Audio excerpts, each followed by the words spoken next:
Can I ask you a question? Part 4. A Miraculous Ladybug's Love Sqaure Fanfiction. Can I ask you a question? Adrien's voice was broken. It was weak. For once, it was a cry for help, not a hopeful, curious kitty cat question. For once, Marinette didn't want to know what he would ask. They were still tired. The battle had been long and taxing. Here they were, silent, green eyes to blue, and despite the fact that they had won, it still felt like all was lost. It had been days, weeks even, but it still bore heavy on their shoulders. Nothing was the same. The morning glow was different. The sorrowful moon was different. It was all so different, and not in the best way. "Yeah?" Marinette said, her voice matching the pain and defeat that was in his voice. Do you love me? After all of this?" Adrien asked. The question felt like a stab. No, it was a stab. It was a stab in the heart. It pierced her metaphorical heart and twisted and pulled at it. And despite the pain, this was the only question she knew the answer to and didn't need to dig deep for her words. "Yes," she said almost breathlessly. Adrien didn't look relieved. He didn't look happy. He looked defeated.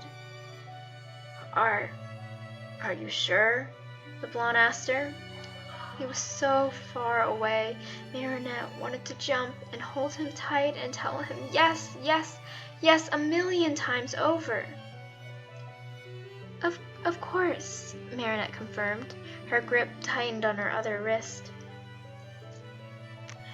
Adrien took a step back, small enough not to be noticeable, but Marinette had always been one for detail. How else did she uncover Hawkmock's plan with only a simple odd sentence from a recent Akuma? "Adrien," she tried, but he put a hand up and shook his head mournfully. "No," he said. "Don't." It was almost a whisper, one she could barely hear. It was Marinette's turn to ask a question. "Why not?" There were tears now welling up in her eyes, and soon they matched the ones silently streaming down his cheeks. "How was that even a question? My father is evil. My cousin is the same. My mother was shallow. My aunt is a fool who made too many excuses for ancestry. And I bear their blood." Adrien stepped back even more. He was nearing the edge of the building. The water fell and they hit Marinette's cheeks and then the ground. She reached out with a hand and stepped, but he only refused farther. "Their mistakes aren't yours," she said, voice wavering as much as rain is cycled. "I carry their name," Adrien said quietly. "I carry the name of people who tried to ruin the world, and all that for the sake of their own reasons. I made their mistake too." Marinette winced hearing the recalling. It didn't slip past Adrien. He smiled in a way that was too sad to exist, but yet it did. Marinette's heart wrenched. "No, Adrien, I don't," Marinette tried, but Adrien put his hand up again to cut off her blabber. He shook his head. "Every aggressed is destined for selfishness, for never thinking past their own skins. It's a curse. He'd always said that aggressed have pride and we know how to rule the world. In reality, all we know how to do is ruin it," Adrien said, his voice deadly calm. Marinette shook her head, not willing to believe for even a second that nonsense. So what, Adrien's family wasn't picture perfect as they seem? So what, he was just a normal kid who only ever wanted his family? So what, he was human and made a mistake? You're not evil. You didn't destroy the world. You saved it. Marinette begged him to understand and believe. Marinette begged him to understand and believe and know that he was the only exception, the only aggressor who truly cared about everyone and not just his little circle. Did I? Yes. Why don't you see it? You're a good person. You're not evil just because you came from people who may be. Adrien was silent. Marinette took another step forward cautiously. This time, he didn't move away. Clearly, his brain was taking in what she had told him. His green eyes blinked at tears, making them streak down his face. If I'm not evil, I'm no saint either, Adrien admitted. Marinette exhaled in a way that sounded much like a whimper. No one's a saint. No one's an angel. As humans, we make mistakes. No one holds it against you, Marinette told him with a bittersweet smile. Adrien looked away from her and over the city they had sworn and protected for 6 years and more. You shouldn't love me. Not after all of it. His words sounded bitter and resentful. Marinette shook her head, another step forward and none back from him. But I do, and that won't ever change, she promised him. His eyes looked at her. They were open to her, so open as if he wanted to reach out and accept all of her love, but they also looked closed, trapped. Loving a broken man never ended well, he stated in a tone similar to saying beware for a beast that remains inside. Abandoning cautious steps, Marinette ran forward, and before he could stop her movements, wrapped her arms tightly around him, never thinking for even a second of letting him go. Adrien, I do love you. I love all of you. The naive model I met that day and hated so much. The ghost of a smile appeared on his face, reminiscing about that day where everything just seemed so bright and hopeful. The cunning cat I met and who couldn't give me a break. The person you are inside. No matter the cracks, you may think they make you broken, but they make you strong. They make you who you are, and they make you caring and compassionate. I love all of that. There is truly nothing that can or will happen to make it so I won't.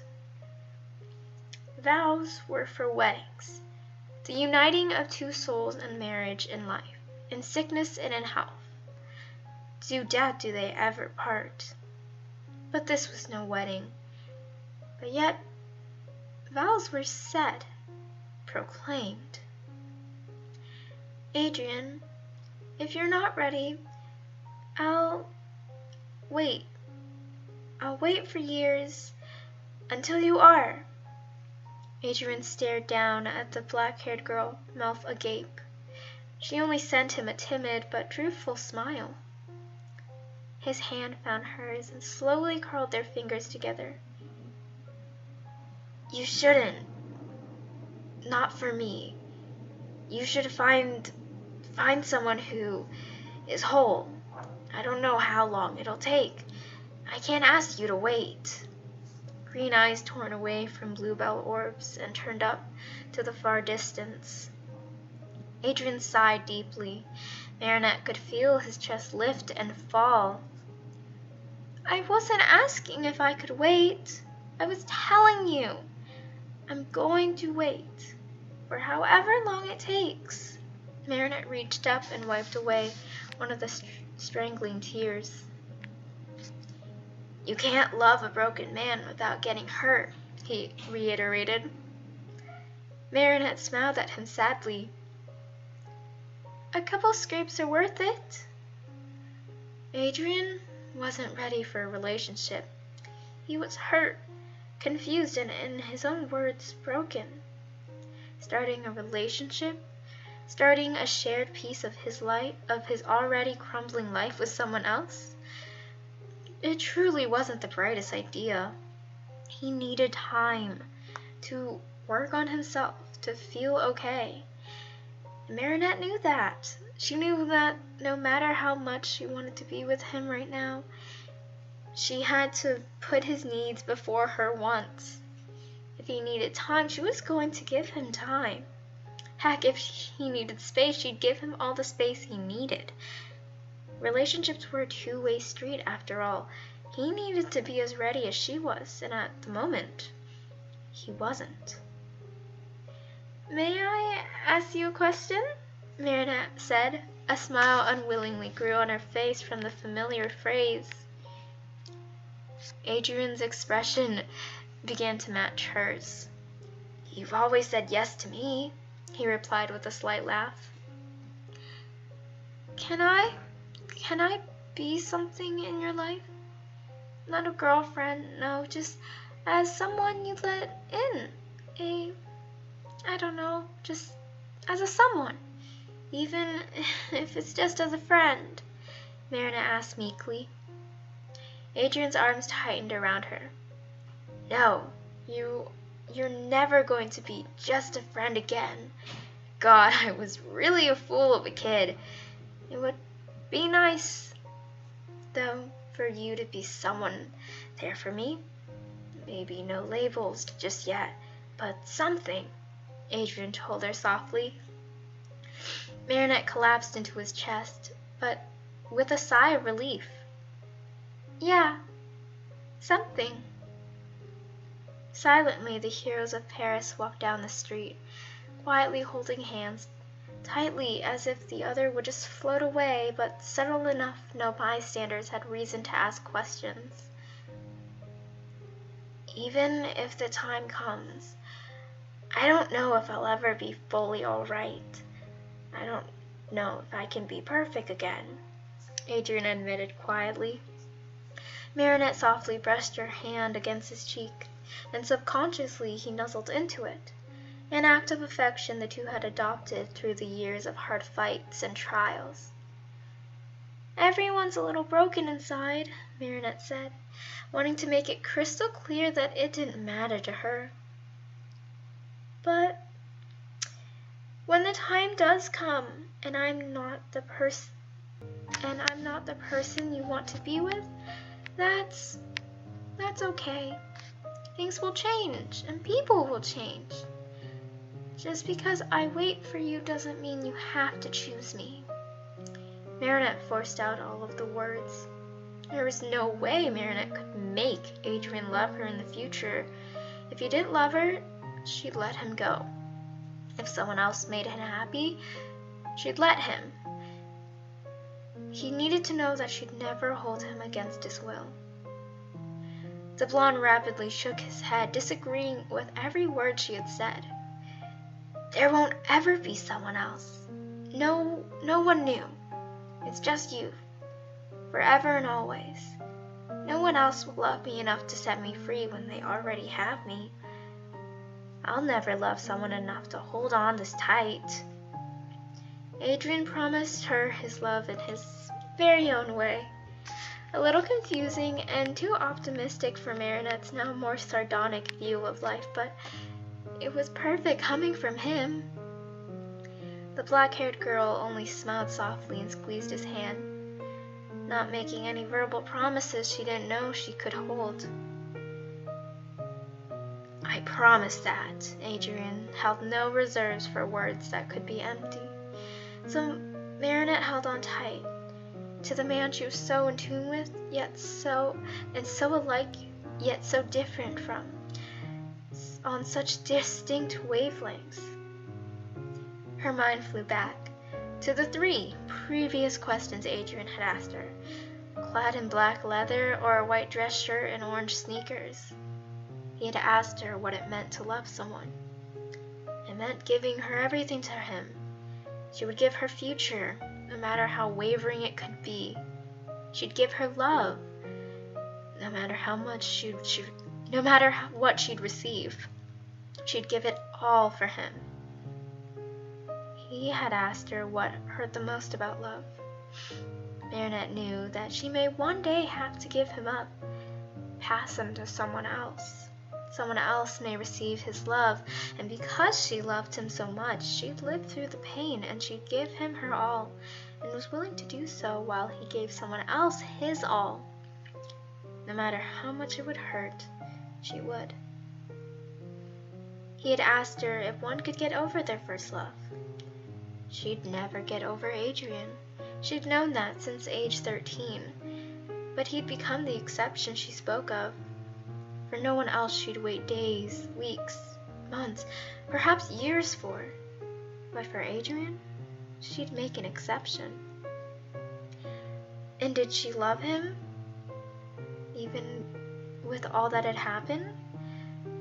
The answer was always yes, no matter what happened. Yes.